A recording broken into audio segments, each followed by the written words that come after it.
Raigad sports अरेनाचं या ठिकाणी अतिशय भव्य पद्धतीने उद्घाटन झालेलं आहे, कशा भावना? रायगड स्पोर्ट्स अरेनाचं जे उद्घाटन झालेलं आहे,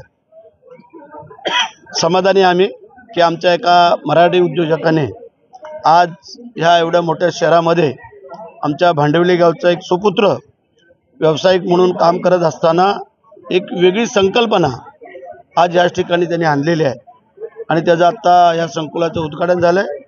मी शुभेच्छा व्यक्त करतो आणि त्यांनी जे काही काम कार्य हातामध्ये घेतलेलं आमची तरुण पिढी घडवण्याचं, त्यासाठी त्यांना धन्यवाद। आणि आपल्याला कल्पना असणं गरजेचं आहे की आता जवळजवळ मुंबईचं स्वरूप इथे तयार झालेलं आहे। एअरपोर्ट इंटरनॅशनलचं होतं आहे आणि मोठं अभयभव्य संकुल इथे उभे राहत आहेत आणि त्या मध्यवर्ती ठिकाणी हे ज्यांनी स्पोर्ट क्लबचं आयोजन केलेलं आहे त्याबद्दल शरद सावंत यांना माझ्या शुभेच्छा।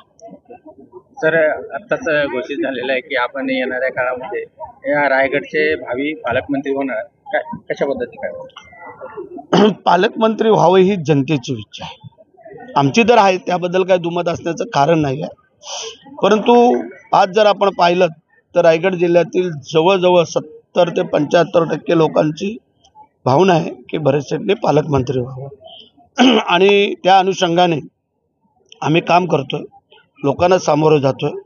बाकीचे काही आमचे 3 नेते मंडळी आहेत, मुख्यमंत्री आणि 2 उपमुख्यमंत्री, ते येत्या 2-3 दिवसामध्ये हा निर्णय घेतील असं आम्हाला वाटतं।